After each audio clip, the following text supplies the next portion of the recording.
5 साल का वक्त, 1200 करोड़ से ज्यादा का खर्च, करीब 62,000 सरकारी अफसरों की मेहनत और नतीजा असम की कुल आबादी के 6% से भी कम। यानी आसान शब्दों में कहें तो खोदा पहाड़ निकली चूहिया। मैं बात कर रहा हूं एनआरसी यानी needless register of citizens, national register of citizens की, जिसे लेकर आजकल असम में बवाल मचा हुआ है।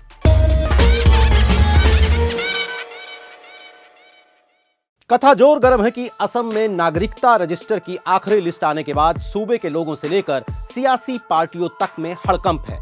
आखिरी लिस्ट का मतलब ये कि इस लिस्ट में जिसका नाम नहीं है वो असम का या भारत देश का नागरिक नहीं है, बांग्लादेशी घुसपैठिया है।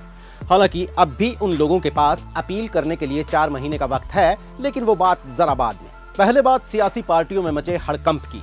कांग्रेस और ऑल इंडिया स्टूडेंट यूनियन जैसी विपक्षी पार्टियों को तो छोड़ो, असम में खुद बीजेपी के नेता एनआरसी की विश्वसनीयता पर सवाल उठा रहे हैं और इसकी वजह है भारी गड़बड़ियां। 1965 का भारत पाकिस्तान युद्ध लड़ चुके ब्रिगेडियर का नाम गायब है, कारगिल की जंग लड़ चुके रिटायर जेसीओ का नाम गायब है, और तो और असम की सियासी पार्टी एआईयूडीएफ के विधायक और उनके बेटों का नाम नदारद है।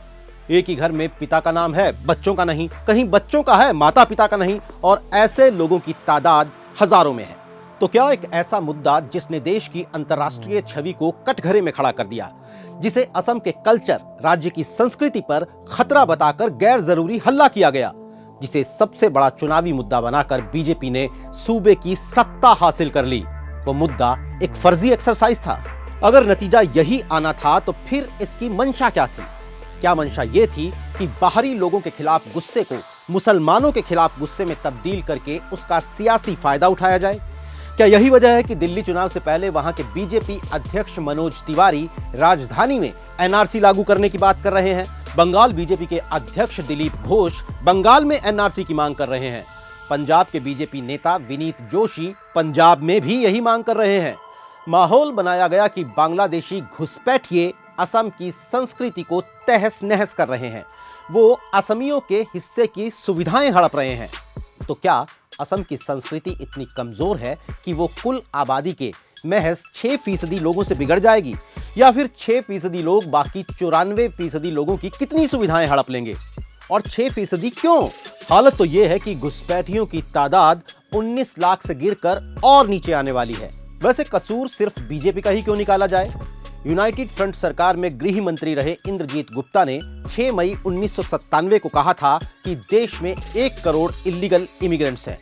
15 जुलाई 2004 को यूपीए सरकार में गृह राज्य मंत्री रहे श्री प्रकाश जायसवाल ने संसद में कहा था कि देश में 1 करोड़ 20 लाख से ज्यादा अवैध आप्रवासी हैं, जिनमें से 50 लाख अकेले असम में हैं। देश के मौजूदा गृह मंत्री अमित शाह 2019 के चुनाव प्रचार के दौरान अक्सर दोहराते थे कि बीजेपी बांग्लादेशी घुसपैठियों को देश से भगाएगी।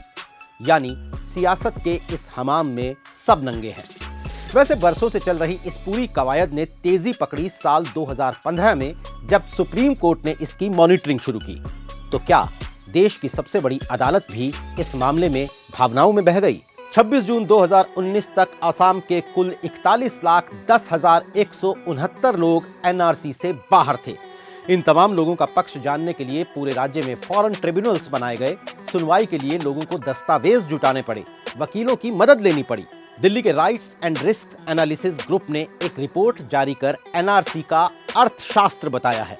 रिपोर्ट के मुताबिक फॉरेन ट्रिब्यूनल्स की सुनवाई, वकीलों की फीस वगैरह पर एनआरसी से बाहर हुए हर इंसान ने 19,065 रुपए खर्च किए। अब इसे 41,10,169 से गुना किया जाए तो कुल खर्च हुआ 7,836 करोड़ रुपए, और ये सब उस राज्य में हुआ जिसकी पर कैपिटा इनकम पूरे देश की एवरेज पर कैपिटा इनकम से करीब 35% कम है। बड़ा सवाल एक ये है कि एनआरसी से बाहर लोगों के पास विकल्प क्या हैं? सुनिए असम में मौजूद क्विंट संवाददाता त्रिदीप से। आप अप्रोच कर सकते हैं the foreigners tribunal. Foreigner tribunal ये कॉल लेगा और ये डिसीजन लेगा आप इंडियन है या foreigner. But if by any chance ये फॉरेनर्स ट्राइब्यूनल डिसाइड कर लिया कि आप फॉरेनर हैं तो आपको स्ट्रेट अवे डिटेंशन कैंप में ले लिया जाएगा। उसके बाद आपके पास क्या ऑप्शंस है? डिटेंशन कैंप से निकलने के लिए आपके पास ऑप्शंस है कि आप अप्रोच करें गुवाहाटी हाई कोर्ट को या eventually supreme court of India को। ये कोर्ट ही डिसाइड कर सकता है इवेंचुअली कि आप भारतीय है या एक विदेशी नागरिक। यानी इस पूरी प्रक्रिया में अभी कई साल लग सकते हैं और आखिर तक घुसपैठियों की संख्या घटकर कितनी हो चुकी होगी भगवान जाने। लेकिन तब तक अतिथि देवो भव की फिलॉसफी वाले इस देश में सियासत का रजिस्टर वोटरों की संख्या काफी बढ़ा चुका होगा। आखिर में एक सवाल जो हैदराबाद में नालसार यूनिवर्सिटी ऑफ लॉ के vice chancellor professor Faizan Mustafa ने अपने एक वीडियो में उठाया। बांग्लादेश से आए बौद्ध चकमा शरणार्थियों के समर्थन में नेशनल ह्यूमन राइट कमीशन ने सुप्रीम कोर्ट का दरवाजा खटखटाया था। क्या बांग्लादेशियों के मामले में वो ऐसा करेगा?